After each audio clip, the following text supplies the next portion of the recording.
Good evening, everybody. We're going to start this meeting at 6:31 p.m. on October 30th, one day before Halloween. Let's trick or treat. I welcome all of you tonight to the council meeting in which we will conduct business of the city. And I want to remind everyone that per the city's rules of decorum, I know that's a huge packed house tonight, but all speakers, members of the audience, and council members are to conduct themselves with decorum and do not engage in conduct that interrupts the orderly conduct of the meeting. The city of Laverne will not allow for public comment through Zoom until further notice. If you wish to provide public comment for a public meeting, please email your comments to cityclerk@cityoflaverne.org prior to the start of the meeting. Public comments will be accepted to the meeting by those physically in attendance at the appropriate time. Tonight's meeting is to conduct applicant interviews for the two committees. One open position for the Public Financing Authority Enhanced Infrastructure Financing District, and one open position on the Measure LV Citizen Oversight Committee. Tonight, appointments will be made at the end of the interviews. And tonight, Mr. Johnson, would you please lead us in the Pledge of Allegiance? Sure. Please stand. Face the flag. Ready? Begin.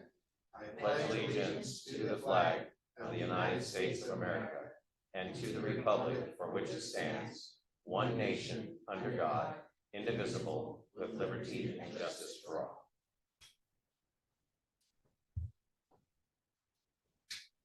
Roll call, Mr. Domer. Whoa. No, I did not. After roll call, I could tell you some of the improvements that have been made, but council That's member, okay. council member Crosby. Do you have Netflix? Do you have Netflix? That's what I want to know. Maybe later. Council member Kashifagita. Here, sir. Council member Johnson. Present. Mayor Pro Tem Lau is absent today, and Mayor Hepburn. Present. And I also want to say that Councilmember Lau was going to be here, but her father's experienced some issues, and we give her the best and prayers and wishes that he gets better and things are good. So with that, as we previously stated, we'll be interviewing members of the community who have applied to the Public Financing Authority Enhanced Infrastructure Financing Board. The PFA Enhanced Infrastructure Financing District Board primary purpose is to accelerate the financing of public improvements needed to attract the development that is envisioned within the city's Old Town Laverne specific plan and to complement the extension of the Gold Line, now called the A Line.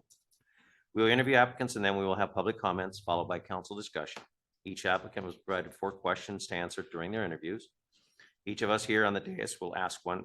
I'm going to ask the questions tonight because they're all eating cookies. I will call out the applicants in alphabetical order. That's not too difficult. If someone is not here, we'll move on to the next person. You have a maximum of 3 minutes per question. The applicants are Richard Bowen, Zooey Espinoza, and Wayne Hurley. Unfortunately, there was a error in getting the invitation out to Mr. Bowen. Mr. City Manager, can you let us know what happened and what we are doing to prevent this in the future? Yes, thank you for that. And I do apologize, Mr. Bowen. Unfortunately, what happened was we had his email address wrong, but that's no excuse on our part. What I've talked to staff about, and we are meeting this week to go over our process for, contacting applicants and all that stuff, and the overall applicant process. As you know, we've been making some changes. Clearly, there's some more changes that are needed. We need to make sure that we get a hold of people individually on the phone. So it's one thing to rely on email, but we all know that email builds up, can be, in this case, a wrong email address, but not returned. So we don't have notice of that. Yeah, it is unfortunate. I do apologize to Mr. Bowen. I left him a couple messages this evening after hearing about it. And we are going to make process changes so that we rely on all different types, both the email, snail mail, and most importantly, the personal phone call to make sure that people have access, understand when the meeting is, and that. So in that also, Ms. Zuhey Espinoza will not be here tonight, nor is she available via Zoom. She's covering for President Madavi at an out-of-state conference. I talked to her just a little bit ago. She's in like an executive session and she's not able to make it to that at that point. But City Council has all of the applications, which has the material, the experiences, and the reasons why they wanted to be on the committee of choice. And so we will leave it at that, Mr. Mayor. Thank you, Mr. Domer. I do apologize also to Mr. Bowen. He was the one that we had that brought up the fact that the applications and the time frame of the IFD position that was open was inadequate, and we wanted to extend it. So I do apologize, and I can say with Mr. Domer that this will not happen again. We'll make sure that our applicants are notified in a timely fashion so that we can make sure they're available for this. So with that, let's see, Zoe Espinoza is not here tonight, and also Mr. Bowen. So we have Mr. Wayne Hurley. Would you please come forward? That's how quickly it works. That is wonderful. No. He's not available. for No, Zoom. no. He's No, I in had, Texas. He's with his daughter, and Yeah. that's not going to happen. So, good evening, Mr. Hurley. How are you? I'm doing fine, thank you. You have the floor. I'm going to shoot you with the first question, if you don't mind. You go right ahead.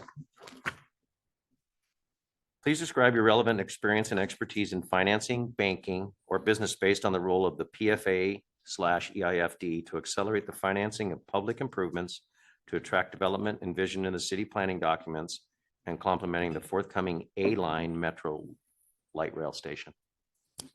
Perfect, thank you. First, I appreciate being chosen to be interviewed. A little bit of background, Cal State Fullerton was a business and marketing major, extensive courses in accounting, economics, all the business type courses.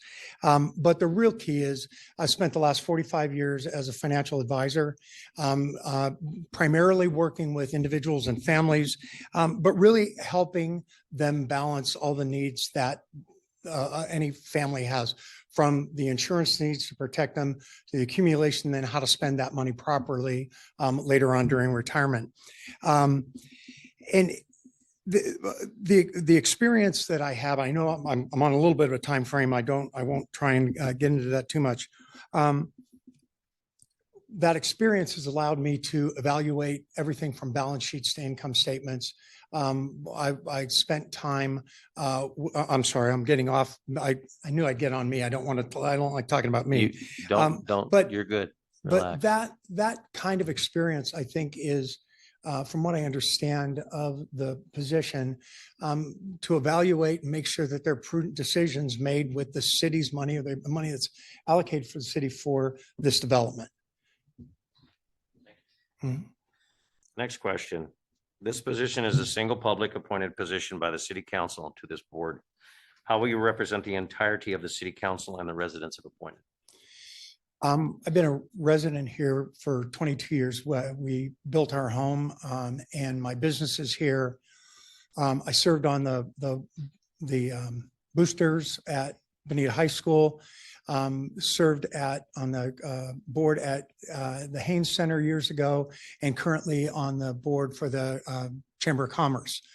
And I feel like I have a good pulse on the residents as well as the businesses in this area. Everybody wants to have this wonderful little small town, which we have, but we can't avoid the fact that there's growth, and that growth has to be managed properly. And so the businesses want it, the residents fight it. It's a yin and yang that's really, really difficult, but I understand it from both sides. I hear it from clients on a personal level, and then I hear it from the businesses from my position in being involved with the chamber. So that's where I think the fit makes sense. Thank you. You were also president of the chamber, is that correct? Yes, sir. Was it 2 terms? I or was one 2 term? terms. 2 Yeah, terms, that's what I thought. correct. And a As great job chair. you did too. Thank you. Briefly provide your understanding of the potential development of the Old Town Laverne specific plan area and how such development complements the Metro light rail introduction and future needs of the city. Again, kind of balancing the needs of Old Town and the business development down there.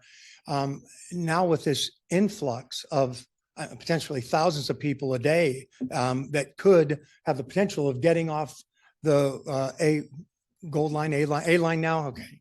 The A line, they want them to spend time here. I completely understand that.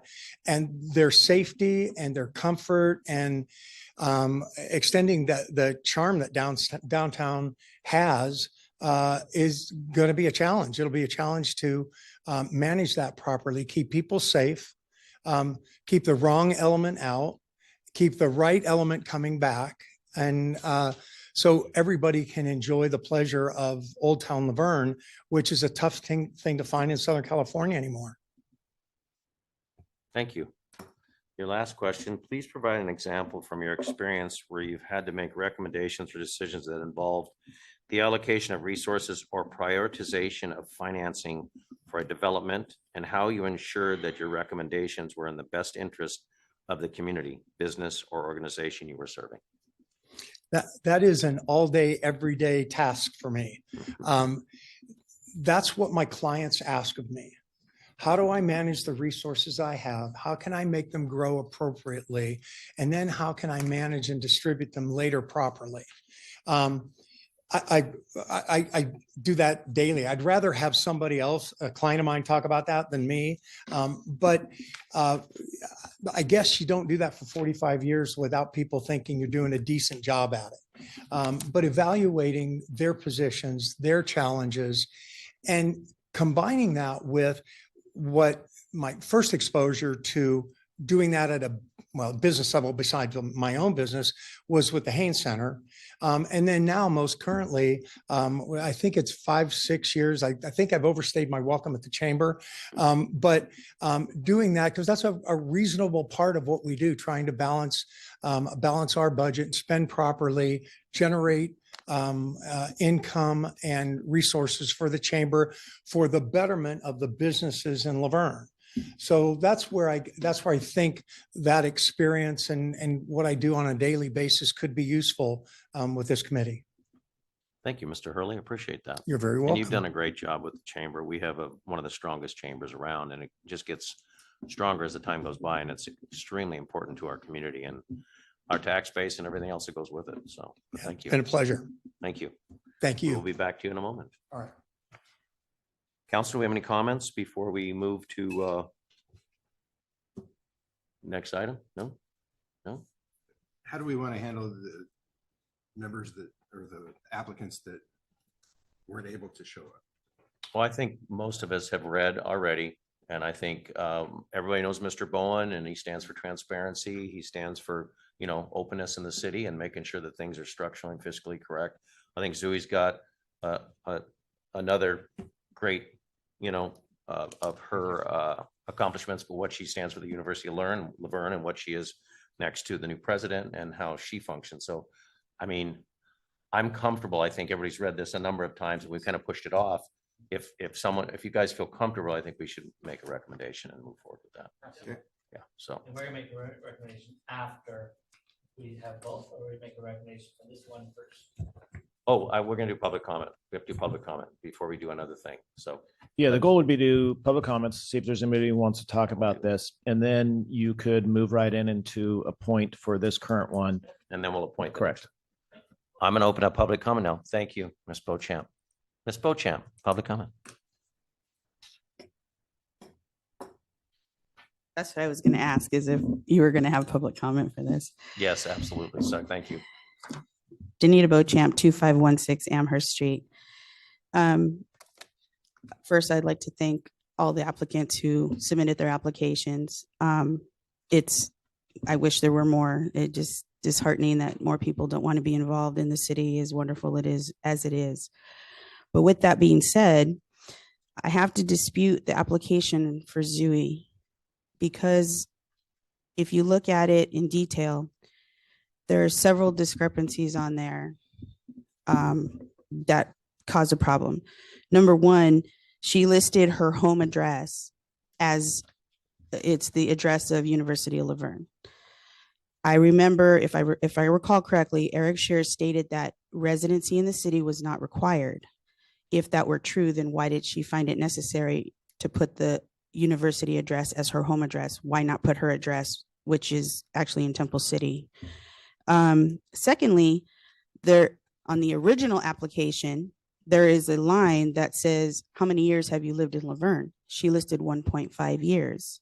Well, if she has lived in Laverne for 1.5 years, why not use that home address on her application? And sadly, under a SEPR request, documentation was provided. An email from Eric Shear, generated from Eric Shear, to Zooey a full week before this was made public. And to me, that says that they're trying to direct certain people to be in these positions. It shows a form of bias, and it's a travesty that we have to be the ones to bring this to the attention of the council and the staff of the city. And this is why we do it, because things slip through the cracks. I don't know how many of you were aware of that, but it's a fact. So based on these discrepancies, lies, however you want to word it, falsehoods is how I'm putting it, I think that her application should automatically be disqualified.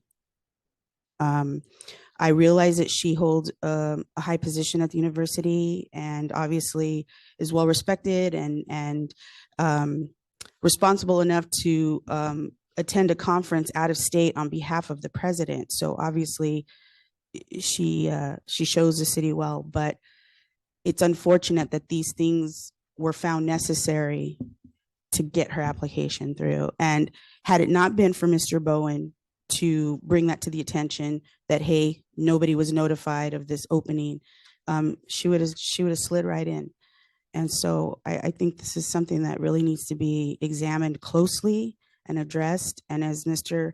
Domer stated, I know Mr. Bowen has been having communications with the email, via email for numerous years with the city, and the fact that they said it was sent to the wrong address it's really hard to believe. But people make mistakes. We type too fast, our brains go too fast for us. It happens. But I really wish that there would be more follow-up and more transparent procedures. Like City of San Dimas has a book on their counter, all the positions that are open, how to do it, whether you email, call, mail it in. They give you every opportunity to fill these positions. And I have yet to see the city put that effort forth to present to the residents. So that is my request. Thank you. Ms. Beauchamp. Any other public comment? With that, we'll close public comment. And Mr. Mayor, real quick, because of the agenda, we can either take it out of order after, there's a motion to do it, or we can go forward to have the applicants from Measure LV.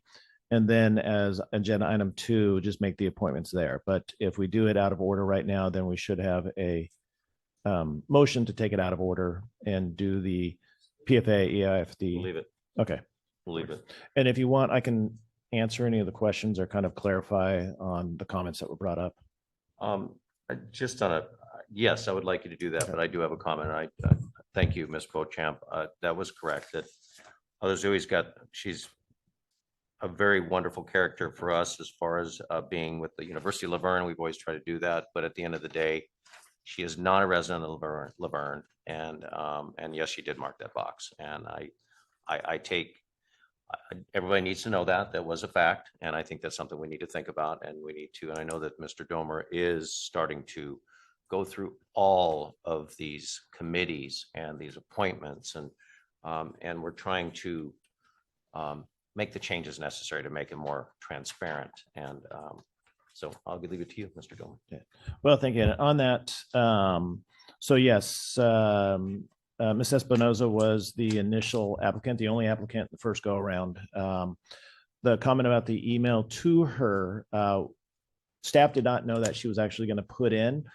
She is our primary contact for the University of Laverne. So we go to her for any issue, contact with the president's office, contact with security, contact with anything, and she arranges it. So the email in advance was just letting her know that, hey, the previous person who was from the University of Laverne was getting off the committee. So just to let her know that if there's anybody else at the university that wanted to put in, just like when at the Planning Commission, if we know somebody's getting off, it'll be announced at that meeting to say, there's going to be a vacancy if anybody's, then the city clerk's office goes through a process to put it out into notice, public notice and everything else. And we have enhanced that ability. So it really was the fact that Eric was just providing notice to our contact, and the fact that she put in was great, but it probably meant that there was no one else at the university that wanted to do it. With regard to the applicant form, what we heard is that the application was in paper. In fact, part of the problem is that it was in paper. People handwrite. So we have put it in on PDF form and a form fillable, so we could read a lot of writing, make sure that there's no errors in anything. We're also going through that and understanding that there was no residency requirements on the PFA EIFD. We've added to the new application like a business address. So for Miss Espinoza, her applicant, since she put it in before and then we reopened it, was just transferred forward. So we didn't have her redo it or anything like that. So, you know, it was 1.5 years at the University of Laverne, not residency, because it wasn't required for that position. But just wanted to mention that. And again, we're always trying to make process improvements. There's still more to do. And also technology. You see some new technology here, and we're ramping that up. But as far as, you know, form fillable and other items like that, our website still has a little bit to go, but we're making gradual progress. Thank you. I just, another comment on is the fact that, you know, nothing's perfect and things will get misplaced, but I think we want to make it as airtight as possible and change the policies that were antiquated. So we move forward in a much positive direction, because we've been through a time where it was tough. A lot of things were going on and people had their suspicions, and I don't want that, because I know everybody in the city, everybody works extremely well and very hard to take care of our residents and make sure that the information we get is correct. So, but at the end of the day, we all make mistakes, and we want to make sure that we keep those to a minimum, but I appreciate that. With that, we're going to move on to the next, which is our Measure LV Citizen Oversight Committee interviews. Each applicant was provided with 4 questions. I don't miss my questions for some reason. You're missing the questions? I had them, but maybe they're here. I thought I got these- them. I got them. No, you might want those because you want to proofread. We're good. We're good. We will call out the applicants in alphabetical order. If someone is not here, we will move on to the next person. There's a maximum of 3 minutes per question. We interview applicants Danita Beauchamp and Andrew D'Amico. Ms. Beauchamp, please come forward. Welcome.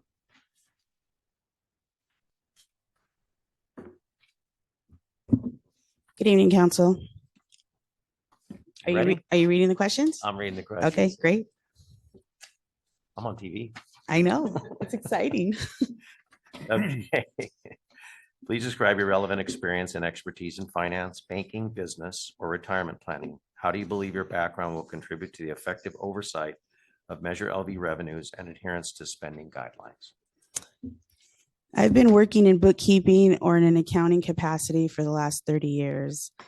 The most experience I gained was working with an actual accounting firm as a bookkeeper, Mark Schaefer and Associates. At the time, they were located in Arcadia. They are now in Pasadena.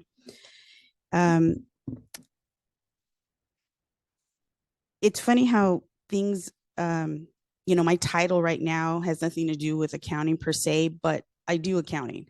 I still do my accounts receivable statements to my customers. I still process their payments. I still pay bills. I do all of the AP for my company. And we have multi-million-dollar Department of Defense contracts.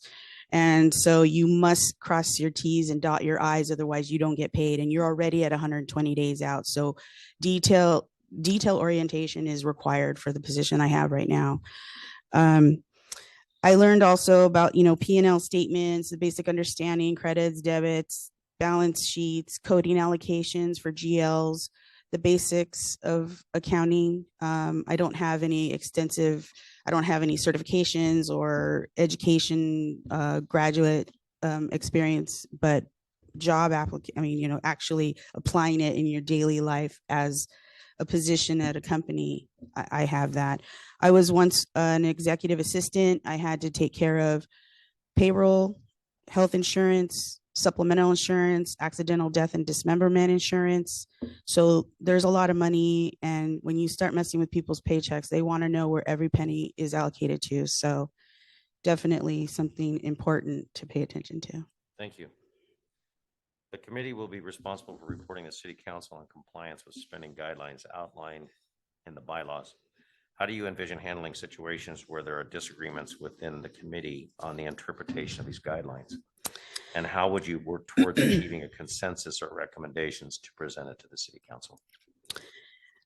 Disagreement is sometimes productive and a healthy aspect of being on a committee, as you have multiple ideas, and the differences are oftentimes the ideas of the not the norm or think out of the box ideas.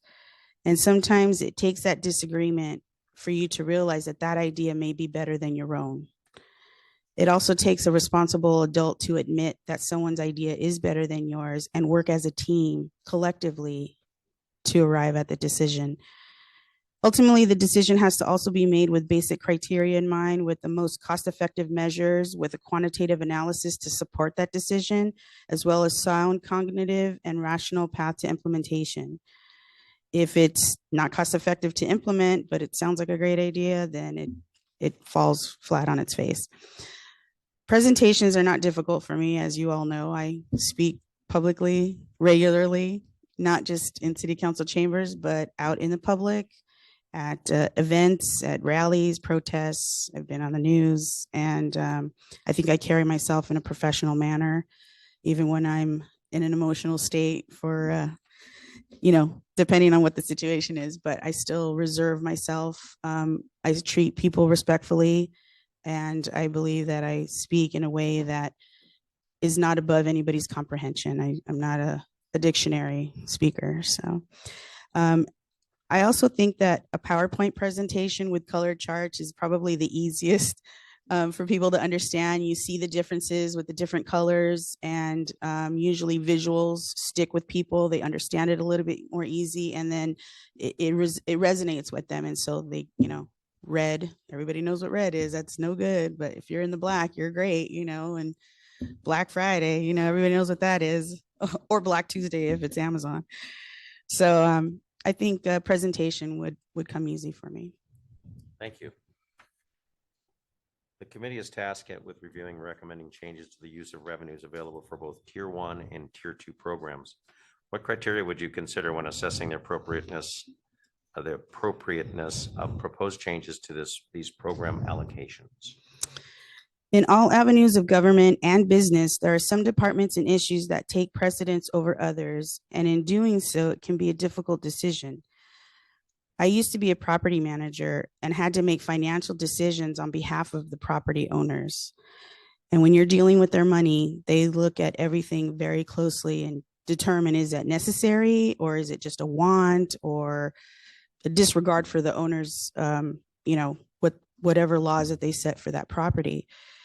But there are some things that are required, things that meet code, fire code, property insurance, things you have to have a smoke alarm or carbon monoxide detector in every bedroom, things like that. Those are required. Without that, you can't even have someone move in. So you got to start with the basics of what is required. Then you move into, is it a want? Is it a need? Is it in the budget?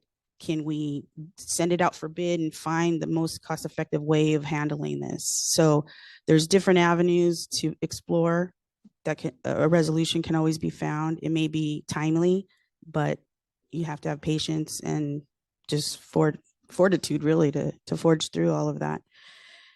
Sometimes you do something that owners might think it's just aesthetically pleasing. Like personally, I had an owner who was upset because I replaced the plumbing in their kitchen, but they didn't realize that these people were just letting the water run. They're washing dishes one at a time and they're just letting the water run. We got one of those automatic shutoffs that you see now. I mean, it's common now, but it wasn't back in the early 90s.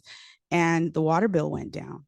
And so all of a sudden I'm a hero. But in the beginning, I wasn't, because of the cost of having a plumber to go and install it. So sometimes you have to take a step back and look at the bigger picture and see what the long term is going to be and how long will it take to pay for itself. And it turned out to be a productive situation. It's funny because I hated math when I was in high school. I was not a fan of math, but luckily I found a professor at Mount SAC. He was great. And he looked like a little German Santa Claus, red hair, red beard, a little pot belly. But he showed me that it doesn't matter how you arrive at your number. As long as it's correct, that's what matters. So you can come up with 50 different ways of how to come up with this idea and the number, but as long as you can collectively agree on it, it's correct. Because there's only a couple things in the world that are certain: taxes and math, mathematics, the universe. And so it's funny and it's fascinating at the same time that there are numerous ways to arrive at your total, but some people may still not like that number. But again, take that step back, look at the bigger picture, and see what it's going to do for the long term. And again, decisions are not easy. A prime example is this whole situation with the city with the Christmas morning. It's not fair to people who have to work it, so now we're going to pay them double overtime. But I think the residents were willing to step up and, if necessary, pay an additional fee or a tax or what have you to continue that tradition, because it's been 100 years or almost 100 years. And so they're tough decisions that have to be made, but, collectively everybody worked together and, they came up with alternative ideas and it got shot down, but it worked out in the end. So that's a prime example of collective work. Thank you. The role of the committee involves making recommendations regarding the use of funds for Tier 1 and Tier 2 programs. Can you provide an example from your experience where you've had to make recommendations or decisions that involve the allocation of resources and how you ensured that your recommendations were in the best interest of the community organization you were serving? Sounds like you hit that already, but go ahead. Well, the most recent experience I have is having this fundraiser for Stop the 740 Foothill Project. We raised over $2,000 at that fundraiser, and we only had probably 150 people, maybe less than that. 90% of that money came through my personal electronic payments, Venmo, Zelle, and PayPal, because that's the way of the world. And nobody else was willing to step up. And it's difficult to put yourself out there and be financially responsible, but when you have the experience and you have the know-how of how to document everything and prove that this is what was received, this is the money that is provided, this is what it's going to be used for, then transparency will always win. Transparency should be the number one thing of anything financially, anything financially based. Transparency should be just as equal. Everybody should be aware of it as much as possible. I know there's certain things that are private to staff and to the council only, but in the long run, you provide the budgets in detail, line by line. Christy does a great job with that. And so that helps you to determine what is necessary for Tier 1 or Tier 2. Again, it's what's required. We have shortfalls with being short-staffed, but we still have our requirements that need to be met for CalPERS and the retirement. You can't just ignore those obligations. And so those are tough decisions. Those are things that are behind the scenes. Like, nobody sees that. They don't see, you want to see something for your money as a resident here with your taxes, but that's just a necessary evil. And so again, it just falls on making difficult decisions, but presenting it in a way that everybody can accept it. Thank you very much. Appreciate it. Mr. D'Amico, Andrew, please come on up. Yeah. Oh, here. Saved by the mayor. There you go. How are you tonight? Doing wonderful. Thank you. Are you ready? I'm ready. First question. You've heard them already. I'll repeat them again. Please describe your relevant experience and expertise in finance, banking, business, or retirement planning. How do you believe your background will contribute to the effective oversight of Measure LV revenues and adherence to spending guidelines? Okay, can I start off with a brief introduction? Yes, you can. Oh, wonderful. Well, thank you, Mr. Mayor and members of the City Council. Thank you for the opportunity to present my qualifications for the role of Measure Measure LV Citizen Oversight Committee. I've been a resident of Laverne for 12 years, and for the last 5 years professionally, I've worked for a company named Luxfer Gas Cylinders. Now, Luxfer Gas Cylinders manufactures high-pressure composite cylinders, which you may have seen on the back of firefighters. Now, the first time I went to our public open house, public safety open house, I went and took a look at the cylinders that we were using, and I was very pleased, very excited to see that our cylinders were in use. So now, as far as Luxfer goes, it's a publicly traded company. So it's required to adhere to certain financial record keeping and reporting practices under the Sarbanes-Oxley, which we refer to as SOX. Now, where I'm involved is pricing management. My experience operating SOX control pricing is where I believe I'm directly beneficial for this role on the committee. Now, pricing control states that customers are explicitly charged for their quoted or listed price and terms of sale. Now, I have a master's degree in business administration from Pepperdine University, and this is emphasized by Luxfer auditors under the control person performing the weekly control. I'm the person that makes sure that the sales department charges the correct price to the customer. Additionally, every quarter involves engaging with our accounting firm, PricewaterhouseCoopers, in testing these controls. So this involves providing evidence, supporting information for each sales invoice that they want to test. This is really good exercise in good record keeping. Thank you. The committee will be responsible for reporting to City Council on compliance with spending guidelines outlined in the bylaws. How do you envision handling situations where there are disagreements within the committee on the interpretation of these guidelines? And how would you work towards achieving consensus on the recommendation to present to the City Council? Perfect. Yeah, and every MBA has an emphasis, and mine is leadership and managing organization change. Now, conflict management is a significant part of my education and my current role at Luxfer. The Oversight Committee has a very high-profile role, so conflicts cannot be ignored. It's important right away to clarify the issue and make sure that everyone understands the facts and ensure that there are no misperceptions. Next, the next step is to develop possible solutions, and things like brainstorming will play an important role in these resolutions. Now, active listening is crucial, and I pride myself as being a mediator in these types of situations. Ultimately, the differing parties need to set aside their differences and preferences and find some common ground to work with towards the original intent of Measure LV. The committee is tasked with reviewing and recommending changes to the use of revenues available for both Tier 1 and Tier 2 programs. What criteria would you consider when assessing appropriations or proposed changes to these program allocations? Wonderful. Another component of my business degree is ethics, where I maintain that in both my life and career. The original intent of the measure that we voted for was, quote, general services towards 911 emergency response, fire protection, paramedics, police patrols that include gang, drug, and crime prevention, street maintenance, pothole repair, and removing graffiti.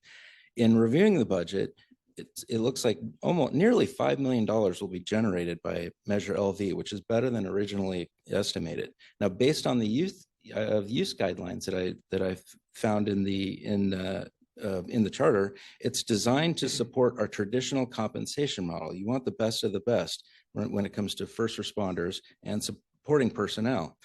Now, a number of years ago, my daughter had a medical emergency, and the paramedics, they arrived within like minutes. I live over in Alden, and they were there like less than 2 minutes. And the person that came in there treated her successfully, and it was incredible. I mean, that expertise and response time is priceless. And so that's exactly why my wife and I voted for the measure. So this criteria is what I will consider for any changes for Tier 1 and Tier 2 allocations. Thank you. The role of the committee involves making recommendations regarding the use of funds for Tier 1 and Tier 2 programs. Can you provide an example from your experience where you've had to make recommendations or decisions that involve the allocation of resources, and how you ensure that your recommendations were in the best interest of the community or organization you were serving? Sure. I'm a product marketing manager for Luxfer. So being a steward of the marketing budget is an important task. Now, recently, my company had to reduce our revenue forecast. So I was faced with a big decision with the remaining annual budget. Should we spend money on an advertisement in like an industry publication, kind of try to get a short-term sales bump before the end of the year, Or when what we ultimately chose to do is we directed our funds towards a grant writing firm to develop a proposal to seek out federal funding for a plant upgrade to develop hydrogen cylinders. Now, this is important because it's going to take 2 years before we see the benefit. It was a very difficult decision, but I think it's much better to focus on the long-term return on investment. Thank you very much. Mhm.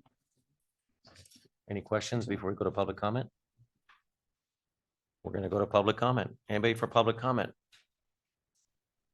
Seeing none, we're going to close public comment. Okay, now, any comments from our group here? We're going to probably go back to the Enhanced Infrastructure Financing District. That's our first order. Is that correct, Ms. Attorney? To follow the order. I have a question in regards to that committee. When is their next meeting for the Enhanced Infrastructure District? December 13th strikes, but I do know it's in December. One of the issues, so it's quarterly, but given the assessments that are coming in, I don't know how much work is going to be each quarterly. It's going to be a report back on items, maybe a reprioritization of some of the projects because they haven't been looked at. But it is a quarterly meeting. The next one I believe is December, and I'll have to look at maybe the 13th. The reason I ask is I hate that Mr. Bowen was not notified. I know it was an error, but it doesn't sound like we have to make that appointment tonight. We could make that as a part of our next council agenda. He brought it up initially and indicated that he wanted to be doing this. So not that it would change my mind on who I want to choose right now, but I would rather he have the opportunity to present his case. In its council discretion, basically, again, this can be continued to the 6th. It could be made today. As far as a quorum, there's only the one public member that this council selects to be on there. So there's 2 members of council. There's the county board of supervisor or their designee, and then another public member selected by the county. So if the next meeting went, as long as 4 of those members were there, we would have quorum. But again, it's up to the council as to whether we make a decision tonight or not. It's up to you guys, whatever you want to do. Decision. Well, we would make a motion, or we just decide it right now. We don't need a motion, do we? We need a motion to do that. and There would the be motion a dies, or- nomination, and then there would be a vote on that, kind of like what we've done with Well, other I'm just ones. saying, if Oh. Mr. Johnson's request, if we would we make a motion for that?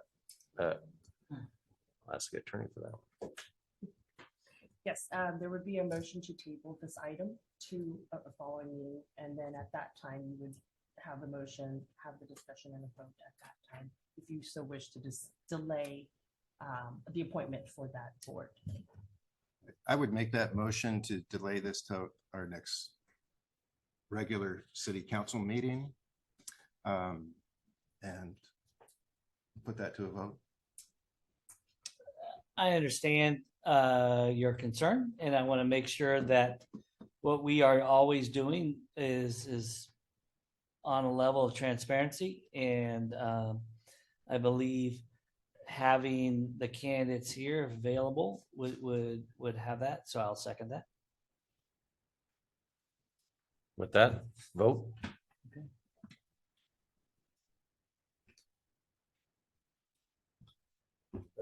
Oh, excuse me, you made the motion. What happened to my Y and N here? The cleaners do a good job. That motion was approved 4-0 with Lau being I absent.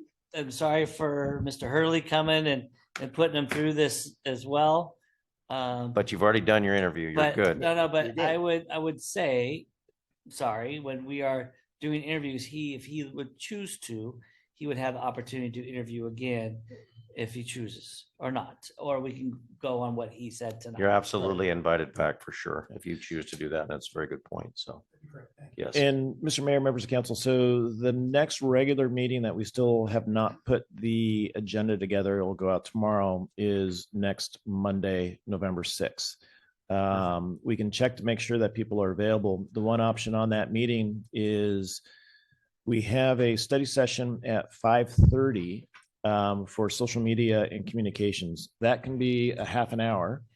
And then so we could at 6 o'clock, continue this to a time certain at 6 o'clock on November 6th, because it is our regular standard time. Although we're assuming we need to find out for sure if Mr. Bowen will be in town. Absolutely. Yeah. So but that's, we might have to push it to the next meeting. yeah. And that would be fine. So that would be the November 20th meeting. If that's okay, it's still in time for a December meeting. Okay. So if that's the intent of the maker of the motion, that it would be actually at 11:20, so we can make sure everybody's there, I'm perfectly happy with that, and we can move forward with that.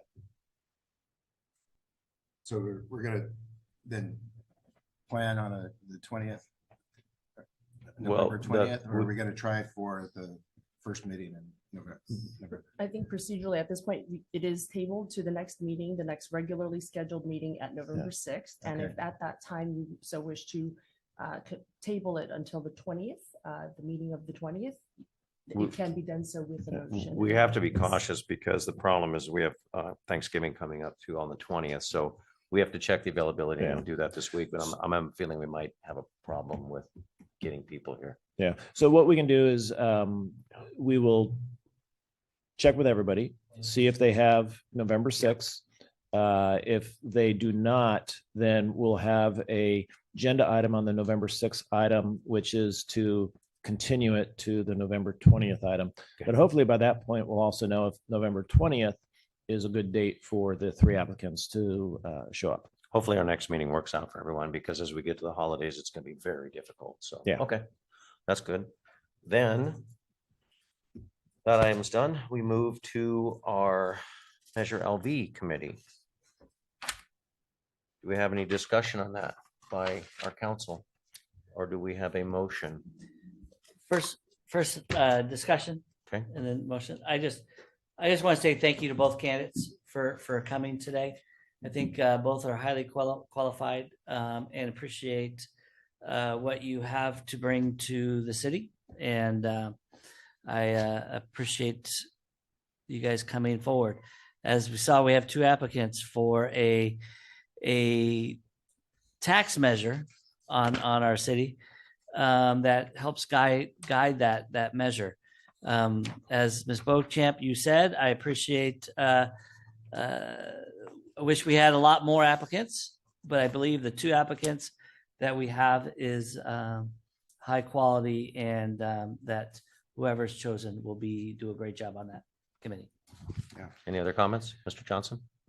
Yeah, I just like to say that I'm impressed with the quality of the clients or the applicants that we've received tonight. I appreciate each and every one of you being here and volunteering to serve the city. Thank you. I will echo that. It's Measure LV as the enhanced infrastructure financing district. As we move forward, that's going to be extremely important. But Measure LV is something that, thank goodness that we passed it when we did, because it does assist us as a city to be able to afford our employee pool, but also if there is additional, we can use it for other things for our city. So it is extremely important. And I would like to see that the Measure LV, we have a little more information come to our council, a little more in the forefront. We haven't really seen a lot of that. And I think it's very important that we see that in the future. And, as we make changes through our city. But thank you both. I do appreciate that. Extremely great candidates. With that, do I have a motion? I would move to appoint Anita for Measure LV. Do we have a second? I'll second that. Vote, please.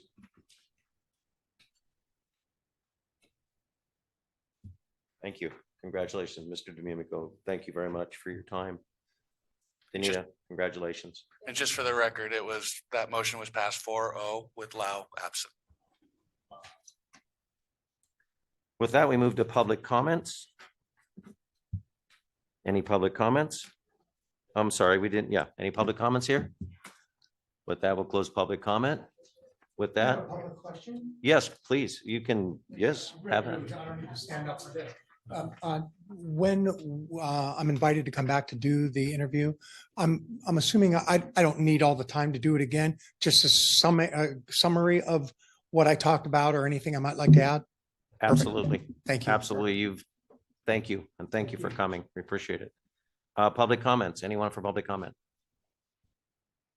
We're gonna close public comment. Council comments. Just again, thank Mr. you for coming out today and being a part of the city. I really do appreciate it. Mr. DeMarco, I appreciate you coming out, and hopefully there's a commission here for you in the near future. So I really do appreciate that. Congratulations, Ms. Beauchamp and Mr. Hurley. Good luck. Sorry for pushing it back. I really do apologize. You can thank Mr. Johnson for that. Thank you very much. I do think it's But it was the right thing to it do. was the right thing to Right thing to do. do, but appreciate you coming out in your time. And hopefully see you next time you're available for our next one. Appreciate that. Mr. Kashavagita, I said, oh, I'm stuffing my face. with that. congratulations on your Um, new appointment. Is thanks, that we can talk about that? I mean, it's America. Congratulations.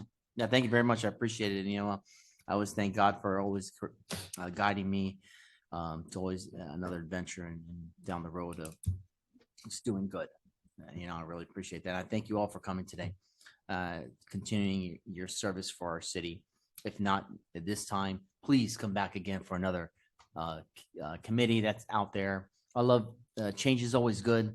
As a commander of troops in the military, we rotate out commanders every 2 years, 2, 3 years at the most. And it's good to have a constant change. And I like change. Change is good.